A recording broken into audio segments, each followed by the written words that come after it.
You're tuned in to More Living with Jim Brogan, broadcast live from the Brogan Financial Studios at News Talk 98.7, where old-fashioned values, expert knowledge, and genuine understanding come together to give you the retirement straight talk you deserve. Jim's a former National Advisor of the Year recipient and a financial educator, and he's here today to talk about how you can live out the best years of your life. Jim and the Brogan Financial team have been helping retirees and pre-retirees across the Southeast for over 20 years in their pursuit of financial independence. You can reach them during the week at 865-862-6800. So sit back, relax, and get ready to learn, because More Living with Jim Brogan starts now. Hello, East Tennessee. Welcome to More Living with Jim Brogan, where it's all about living the best years of your life your way. As you listen to News Talk 98.7 WOKI.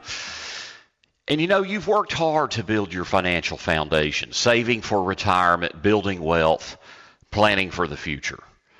But all that progress can be undone by avoidable mistakes, from whether it's inadequate insurance coverages to outdated beneficiary designations, from sophisticated scams targeting retirees to emergency funds that aren't quite adequate for today's challenges.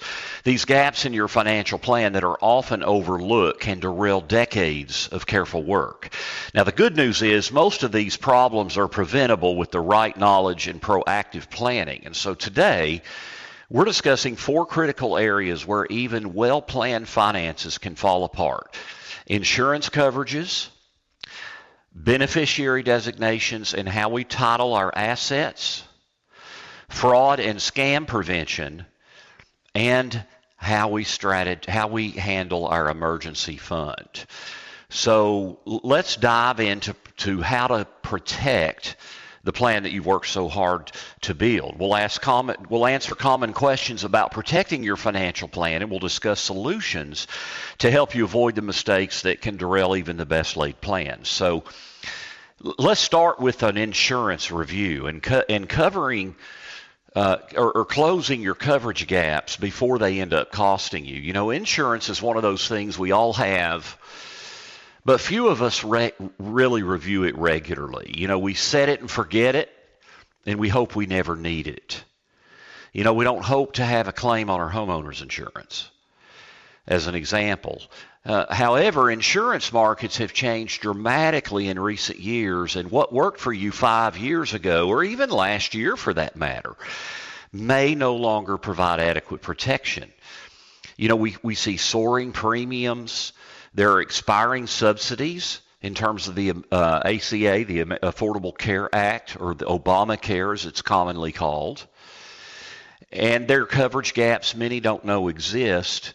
Today's insurance landscape does need your attention. So let's discuss today why reviewing your insurance coverage is critical in 2026. So first off, let's talk about health insurance.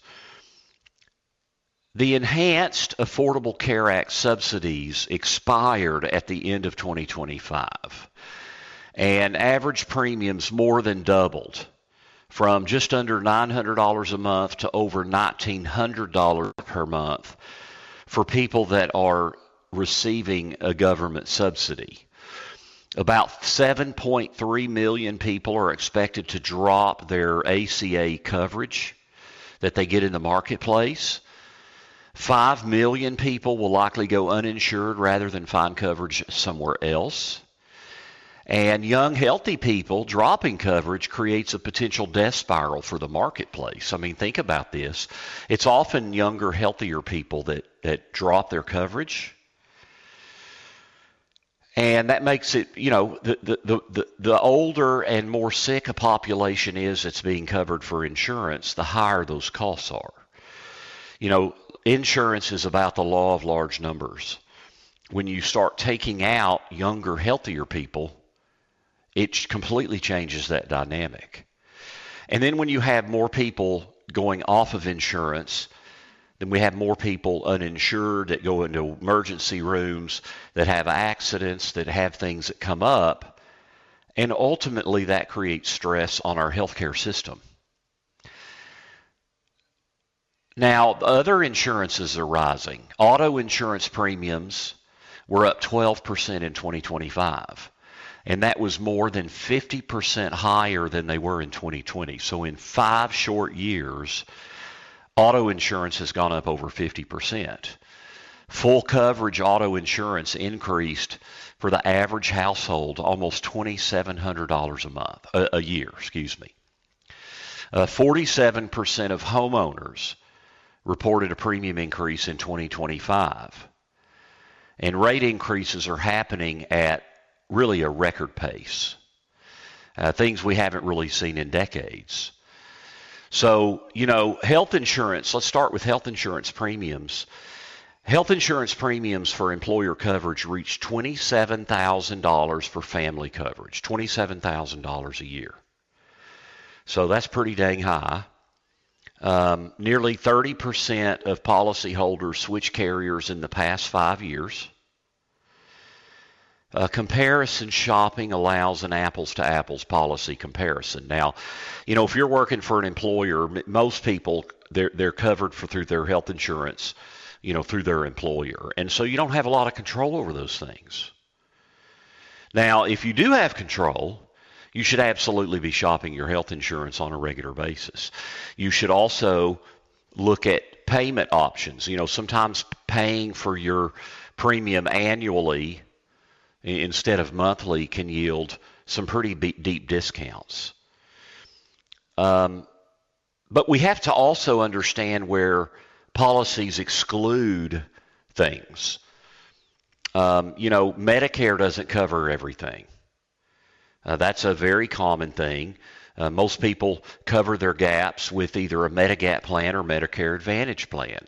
So people get supplements, and there are still holes depending on which supplement you get. Travel insurance. Many people buy travel insurance, especially when we have a lot of clients that go on overseas trips, go on river cruises in Europe, things like that. And travel insurance, it has a lot of exclusions that people don't really understand. So it's critically important, if we're going to pay for insurance, to understand what we're paying for. Long-term care insurance has become more and more expensive, and in many cases is just unavailable.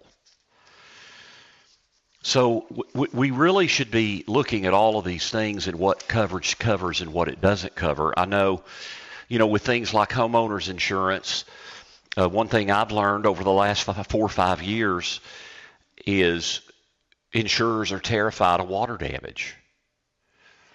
And so there are typically limits on your coverage as what those benefits will cover if there's water damage or if there's mold and mildew damage. There are a lot of exclusions. With your auto insurance, and I'm not a licensed insurance agent for auto and homeowners, so let's be clear here. But with your auto insurance, do you have a gap in your coverage if you buy a brand new car and you drive it off the lot? It goes down $10,000 in value oftentimes, or let's say significantly, depending on, how the value of the car you bought. But then if you turn around and have a significant accident, you may not have enough coverage to cover that. There could be a gap in what the insurance company thinks the car is worth versus what you just paid for it. If you have significant damage to your car, will your insurance company pay to replace parts that are made by your OEM, your original equipment manufacturer? Or are they going to use cheaper aftermarket parts? So all of these things are important, and these are all conversations you should be having with your insurance agent.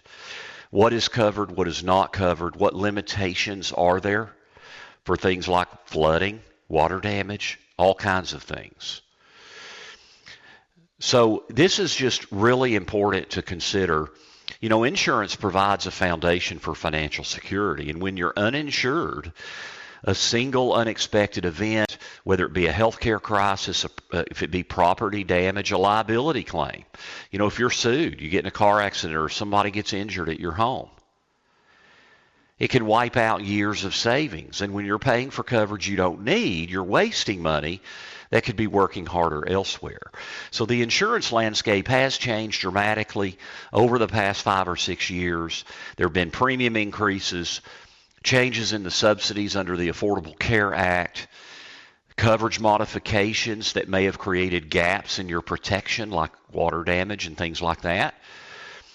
So, you need to perform regular comprehensive insurance reviews at least every couple of years to ensure that you have the right coverage at the right price. And honestly, every year when your insurance renews is a great time to be talking to your insurance agent about these kind of things.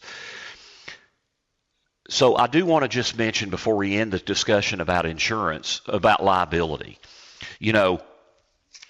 Let's talk about our car insurance in particular. We have limits on our car insurance. And what if you get sued for more than that limit? Umbrella policies that then kick in. An umbrella is like a policy that then kicks in if your coverage limits are not adequate enough. So, for example, you might have $1 million umbrella. And that umbrella covers liability. It covers all kinds of things in addition to damage, actual damages. So a liability protection is just not that expensive. And adding that or considering adding that to your homeowner's policy is typically not very much money. So we definitely need to make sure that we have adequate insurance to protect us if we have the unthinkable happen. So every year when your policies renew, talk to your insurance agent. Be sure you're shopping around periodically from time to time. I'm a big fan of independent agents because they can write business with multiple companies. Now, some of these captive agents that only work for one insurance company, many of those are very good as well. So don't get me wrong, but I am a fan of independent agents that can represent multiple companies and can truly be a consultant for you in helping you through these kinds of decisions.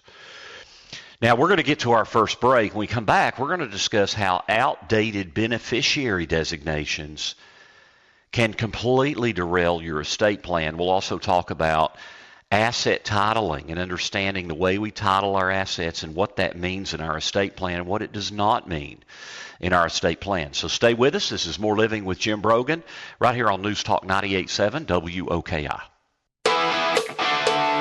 Welcome back to News Talk 98.7's Brogan Financial Studios, where Jim Brogan is coming to you live with important news and advice to help you achieve your dream retirement. Get ready to learn and live. Here's your host, Jim Brogan. Welcome back to More Living here on News Talk 98.7 WOKI. It's a beautiful, beautiful weekend here in Knoxville, Tennessee. Let's talk about beneficiary designations and asset titling. How we title our assets, how we name beneficiaries. We see horror stories every year about estate planning disasters and understanding what covers what. Or better yet, what does your will not cover? You've taken time to create a will or trust. You spell out exactly how you want your assets distributed, and you think your estate plan is complete, but there is a silent killer lurking in many estate plans, and that's outdated beneficiary designations and improperly titled assets. These seemingly minor details can completely override your carefully crafted will or your living trust, sending your assets to unintended recipients and potentially creating family conflict that lasts for years. Today we'll explore why beneficiary designations matter so much and how to avoid some common mistakes with both beneficiary designations and how we title our assets. So it's important to understand beneficiary designations have full control and authority over who gets what for that account. They override your will and your trust. And the most common would be our retirement accounts. When you open up a retirement account, an IRA or a 401k at work, on the account form it asks you to name a beneficiary. And we typically don't think anything about it. We just list our spouse if we're married, and then we list our kids maybe as contingent beneficiaries. Now, one benefit of beneficiary designations is when you name a beneficiary on an account or on life insurance or anything like that, those assets pass directly to the named beneficiaries and they bypass probate. And in many ways, that is a good thing. But it does create complications because we put a lot of legal language in our will, and that legal language is in there for a reason. It's very, very important. It covers a lot of different things, like what if people don't die in the right order? That's a very common problem we see, is you name your kids as, your beneficiaries. Well, what if one of them predeceases you? I mean, knock on wood. But then who gets their share of the asset? Well, you'd like to think it would go to any grandchildren you have, but in most cases it goes to the other surviving siblings. So many people come into our office, and that's how they've named their beneficiaries. And if people don't die in the right order, they could end up disinheriting an entire arm of the family. And then we see common errors like post-divorce retention. Many cases the ex-spouses are still listed as the beneficiary despite a divorce years ago. And this was actually tried. It was challenged in the court system and went all the way to the Supreme Court because a husband and wife had gotten a divorce, and the husband changed he got their retirement accounts. The wife got other assets like the house. And the ex-husband changed all his wills and legal documents, but he never changed the beneficiary designation on his 401k. And years later, he died, and his ex-wife was the primary beneficiary. Now, then his daughter was the contingent beneficiary. Well, clearly, the plan was for him to get the retirement accounts. He redid his legal planning. But the beneficiary designation listed the ex-spouse, and his daughter sued her own mother, and it went all the way to the Supreme Court. Then the Supreme Court, I think it was 9-0. It might have been 8-1, but I think it was 9-0. Clean sweep, beneficiary designation, beneficiary priority rules. That is the law of the land. So this is something, what if you get remarried? What if you were in a second marriage and you have a 401k and you get remarried and you've named your kids are named as your primary beneficiary? Well, under the law, once you're married for a year, your spouse has an automatic right to that retirement account under ERISA law, which governs 401ks.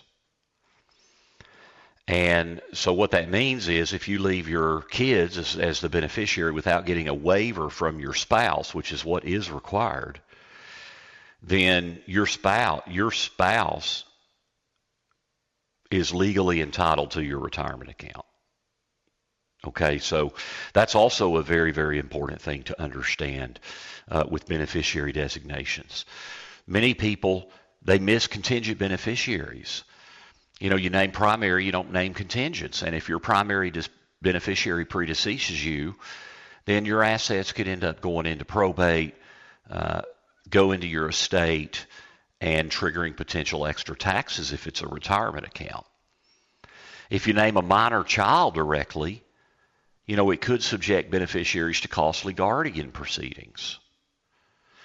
If you name the estate as the beneficiary, it forces assets into probate, which negates probate avoidance benefits of naming beneficiaries. So all of these things are very, very critically important. Now, so your beneficiary designations must align with your overall estate plan. A common plan is to leave assets to a spouse, and then when you're gone, leave it to a testamentary trust for minor children. And that's a very common thing, because then you can say who's going to be over that testamentary trust. A testamentary trust is simply a trust that's created when you pass away, if it goes to a minor child, and you appoint a trustee to be over that trust, and you lay out the guidelines of how the minor beneficiary can get money from the trust, whether it's principal, earnings, income, whatever it is. And when you do that, it creates a lot more clarity. If you name minor children or minor grandchildren as contingent beneficiaries directly, it can create a lot of problems because a minor child typically cannot inherit that money. And so a court would then have to come in and appoint somebody to be over that money for that minor child. And so it can negate a carefully planned trust structure. Now, how we title our assets is also very, very important.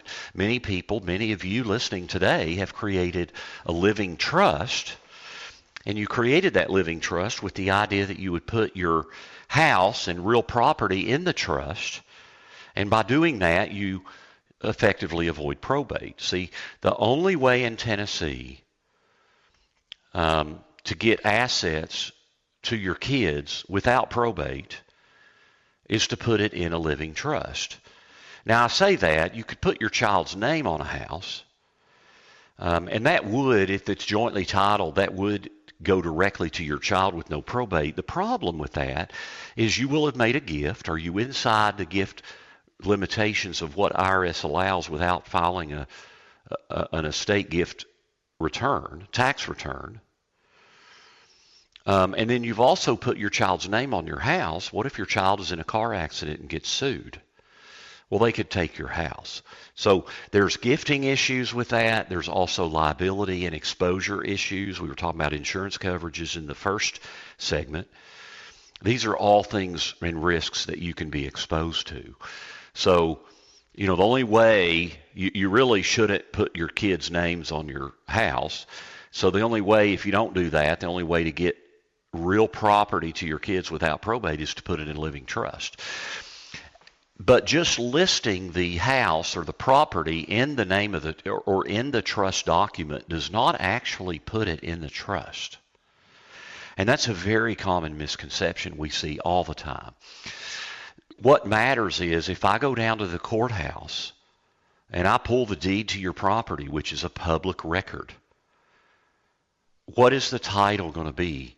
What is it on your house? Is it Jim Brogan? Or is it the Jim Brogan Living Trust? If it says Jim Brogan, and yet I've got this trust document that says it's in the trust, it ain't in the trust. If I go down and pull that deed to the property, if it's not titled into the trust, it is not in the trust. So again, all of these things are critically important. So beneficiary designations can override your will and trust. Assets do pass directly to named beneficiaries, and that allows you to bypass probate, but they don't have nearly as much legal language, and they don't cover things like what if people die in the wrong order. So, they're simple forms, beneficiary designations are, that have enormous power, and a single outdated form can send hundreds of thousands or even millions of dollars to the wrong person, completely overriding the estate plan that you spent time and money creating. And these are not rare mistakes. These are painful surprises that families discover only after someone has passed away and it's too late to fix it. So as a financial professional, our job at Brogan Financial is to help clients conduct comprehensive beneficiary designation reviews, make sure that they do line up with the legal instructions in wills and trusts to ensure every account aligns with your overall estate planning. So whether you've experienced a divorce, a remarriage, a birth of a child, or you simply haven't reviewed these beneficiary designations in years, we can help you avoid the mistakes that can derail your legacy. So come sit down with us. It won't cost you anything. We'll take time to do a complimentary consultation, and we'll look at your beneficiary designations. Because, and that's the other thing, oftentimes attorneys don't do beneficiary designations. They depend on you to do that. Oftentimes, I have found that attorneys they'll give you instructions of what to do with your beneficiary designations, but then they don't absolutely make sure that you implement those beneficiary changes. So all of this is critically important when it comes to estate planning, beneficiary designations, how you title your property, Very, very important. Now, when we come back, I'm going to get into fraud and scam prevention and how you can protect your wealth for criminals. We'll also talk about our upcoming class, Tax Planning in Retirement, which is this coming Thursday at Pellissippi State. I'll have more information about that when we come back. You're listening to More Living with Jim Brogan right here on News Talk 98.7 WOKI. Welcome back to News Talk 98.7's Brogan Financial Studios, where Jim Brogan is coming to you live with important news and advice to help you achieve your dream retirement. Get ready to learn and live. Here's your host, Jim Brogan. Thanks for tuning in this week to More Living with Jim Brogan, where it's all about living the best years of your life your way. This is News Talk 98.7 WOKI, and we're with you every Saturday, 9 to 10 a.m., and again from 3 to 4 p.m. I want to invite you to the class I'm teaching at Pellissippi State Community College through their community outreach and adult education programs. It's this coming Thursday night, Tax Planning, Taxes in Your Retirement. And I can't tell you how important I think this issue is. You know, we passed the One Big Beautiful Bill last year. It did make the tax cuts from the Tax Cuts and Jobs Act permanent. But you know what? Only in the sense that Congress is permanent. You know, it does take a law change to change our current tax structure, but that happens, right? And when you look at our current fiscal outlook, we just have a math problem. It's unsustainable with the levels of debt, entitlement programs, the unfunded liabilities for Medicare prescription drugs, all of these things. We know Social Security at some point's got to be revamped somewhat. So tax rates are very likely to be higher in the future. And I think it's important to understand the history of our income tax system, understand how our tax system works, how marginal brackets work, and how you can pay less tax over the rest of your lifetime. You know, one of the things that we talk about sometimes is, can you live in a 0% tax bracket in retirement? And the answer is many people can. Well, everybody could, but you know, if you've got a good bit of your wealth in qualified retirement accounts like 401ks and you're 60 years old, you know, money coming out of those plans is going to be fully taxable. And, you know, you can do Roth conversion, but that does create an upfront tax cost. And in many cases, people should do that, or at least should consider it. But, you know, you're not going to do a $1 million Roth conversion. Most people are not going to do that because of the upfront tax cost. So now younger folks, you can absolutely be structuring things to effectively pay little to no tax when you're retired.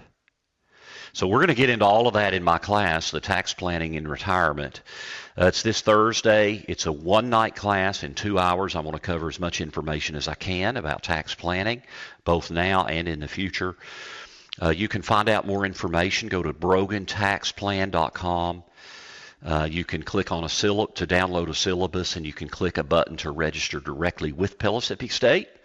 Again, it's Thursday night, 6:30 to 8:30 p.m. We'd love to have you there. brogantaxplanning.com. You can get more information. Let's dive into fraud and scam prevention. We're talking about avoidable mistakes. In the first segment, we talked about insurance coverages and gaps and what does it cover, what does it not cover, and understanding the fine print in insurance policies. And in the second segment, we talked about beneficiary designations, how we title our assets. That many times, because of how our assets are titled and we name beneficiaries, our wills and trusts don't even govern those assets. And so we got to understand how the law works on those things. Let's talk about fraud and scam prevention and how you can protect your wealth from criminals. You know, financial fraud targeting older adults has frankly reached crisis levels. In 2024 alone, older Americans lost up to $81.5 billion with a B, billion dollars to scams and fraud, and the numbers are only growing. And these aren't just statistics, because behind every dollar lost is a real person who worked their entire life to build financial security only to see it vanish in days or even in hours. And the sophistication of modern scams especially when we combine with technology like AI-generated voice, social media targeting. It makes everyone vulnerable. And so today, let's discuss a little bit how to recognize and prevent the most common scams that can threaten your financial security. So reported fraud losses for adults 60 and over in 2024 was estimated to be $2.4 billion, and that was up 26% from 2023 in 1 year. But real losses are estimated to be anywhere from $10 to $81 billion due to underreporting. There's a lot of fraud that goes on that people never report.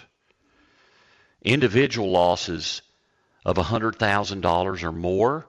So think about this, where an individual, one single family, loses $100,000 or more. That accounted for $1.6 billion, which was 68% of the total of the fraud we know about in 2024. And the losses of $100,000 or more increased almost tenfold from 2020 to 2024. Then we also see the most damaging types of scams. We see investment scams, $744 million in losses. Those are the most financially damaging, or investment scams. How do you recognize an investment scam? I think that can be more and more difficult in today's world. It's one of the reasons I'm a fan of publicly traded securities. Because when you get into private placements that are not publicly traded, there are a lot of legitimate, good things out there that are worth consideration for high net worth individuals. In order to put your money in a private placement or a private investment, you typically have to be considered a high net worth investor, and there are rules for that. But there are a lot of legitimate things out there. Probably one of the most common would be private real estate trusts, or REITs. But regardless of what the private offering is, there's oftentimes a lot more due diligence that needs to be done to make sure that it's not either a scam, or it might have been legitimate in the past, but somebody starts embezzling money. You don't have the same kind of public reporting requirements. Many times when that happens, it's called a pyramid or a Ponzi scheme. In many cases, it's just owners or executives that are just embezzling and stealing money from these private placements. So you just have to be careful.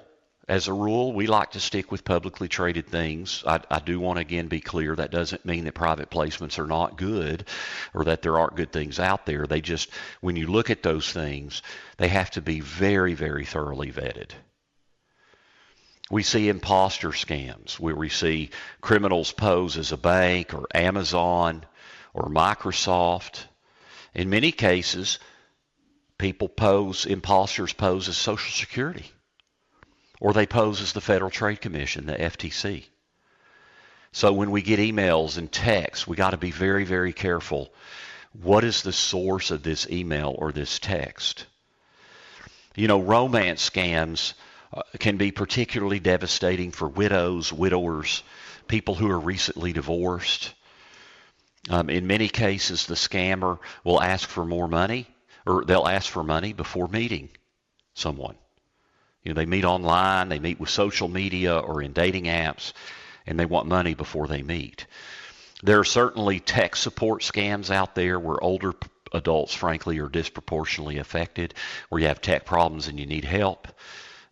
There can be government impersonations, especially with things like Medicare, the IRS, local police even, and imposters, and grandparent scams. With AI, voices can be cloned, and it makes these especially convincing that you're hearing from your grandchild and they're in trouble and they need help. So it's a good idea whenever you're contacted about things that might sound like they're urgent. It's always a good idea to call the numbers that you know are real and verify. If if you have a grandchild supposedly calling you that's in a difficult spot, call them directly on their phone, or call their parent or someone else, call their spouse if they're an adult child that's married. If it's an email that you got and it's about your credit card, instead of calling the number in the email, call the number that's on your credit card itself, where you know that number is legitimate. So typically, some of the warning signs for these kind of scams is when you get contacted out of the blue from an unknown source. Typically, there's going to be a sense of urgency. You know, you have to act immediately. Many times they use a lot of fear tactics. If you don't do this, this bad thing's going to happen immediately. If you're requested for payments via a gift card or cryptocurrency, certainly cash, if you're asked to wire transfer money from your account to an account that doesn't have your name on it, all of those things are warning signs. If you're contacted and the claim is you must decide right now to pay something, again, that's that urgency. Oftentimes that's going to be a scam. If you're asked to keep a transaction secret from your family, that's a huge red flag. Certainly too good to be true investment returns.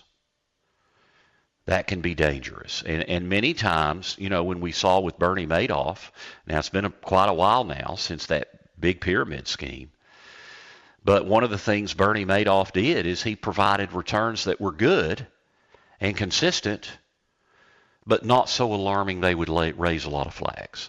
His clients, they clicked along making around 11% per year, which is a very good return regardless of market conditions. So he didn't play into the greed of making 20%, but it was an attractive return that people thought they could depend on.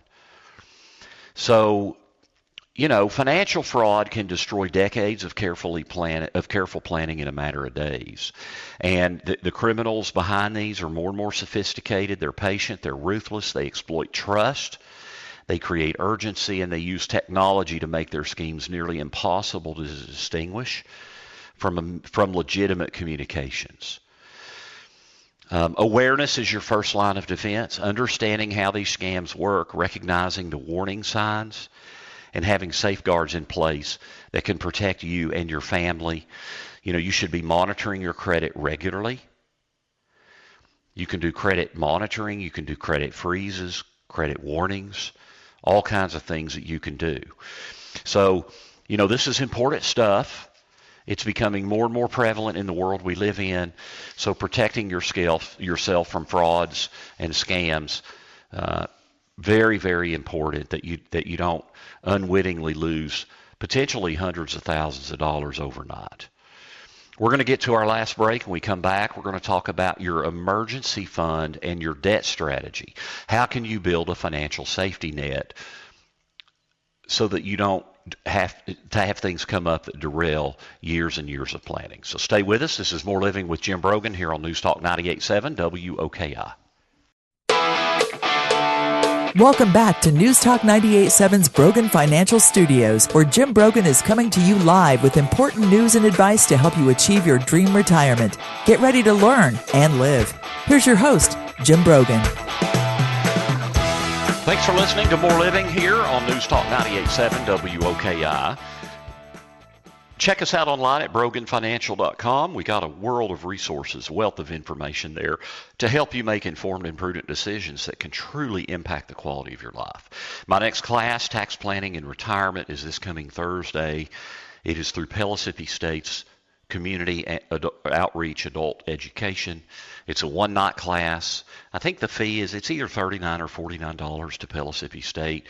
For more information, you go to Brogan Tax Planning, BROGAN, BroganTaxPlanning.com.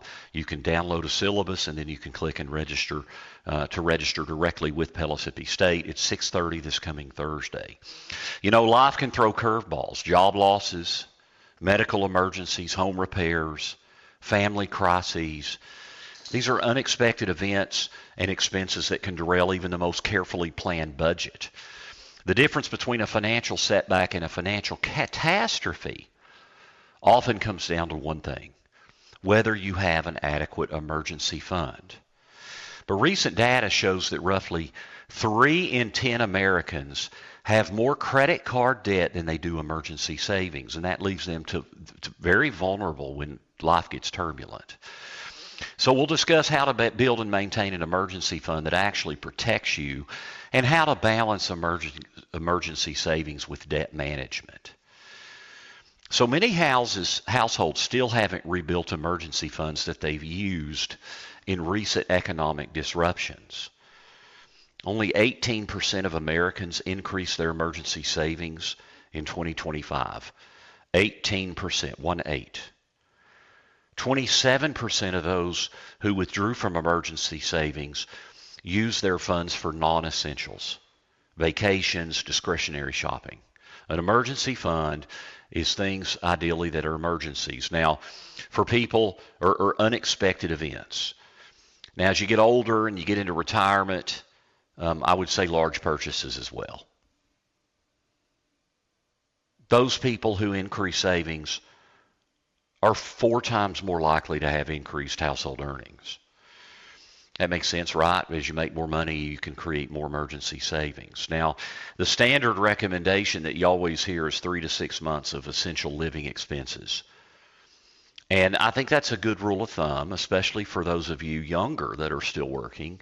But you know, when we're retired, that type of thinking just doesn't, I don't know that holds water, because when we're retired, we're not thinking in terms of how many months can I pay my bills if I were to lose my job. We don't have earned income when we're retired. So I think a good rule of thumb is to think about whatever your entire investment base is 5 to 10% of that being in emergency savings. And I'm talking about liquid investment reserves. I'm not talking about real estate. If you have significant real estate, I'm talking about liquid investment reserves, marketable securities that can be traded. Now, a starting target for young folks would be $500.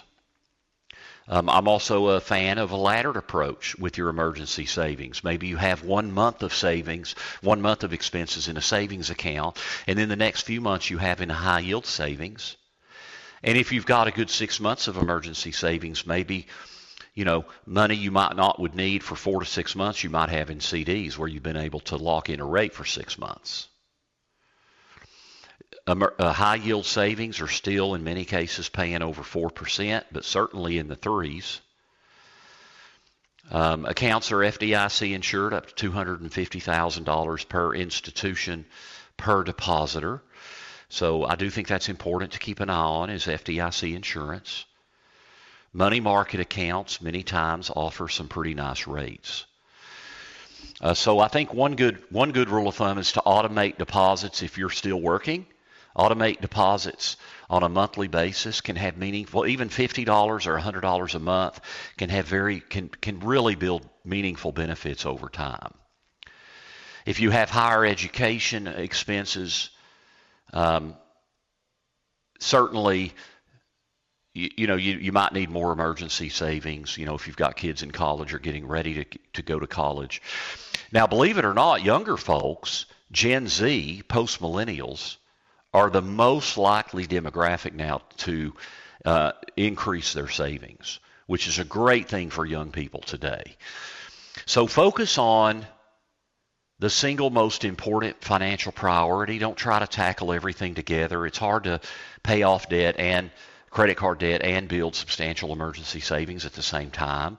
Get something saved, $1,000. Then you can start paying off debt. Then once you do that, start building those emergency savings to 3 to 6 months expenses. So set a target and have a strategy for getting there. Certainly, as you approach retirement, your emergency savings, it helps protect all of the rest of your investment, so you don't have things come up where you have to sell an investment at the wrong time. What if the market is sharply down? You don't want to have to sell a CD early.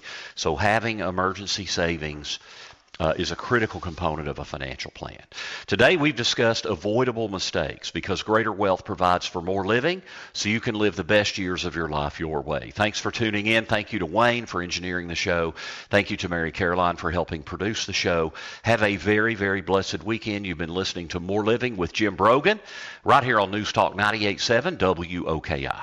The views expressed by Jim Brogan and his guests are not that of Cumulus Media. Any discussion of financial, legal, and tax planning strategies is not intended to be individualized advice and is general in nature. Always consult with your advisor for advice specific to your needs. This program's content does not represent a recommendation of any particular security, strategy, or investment by Jim Brogan or Brogan Financial Incorporated.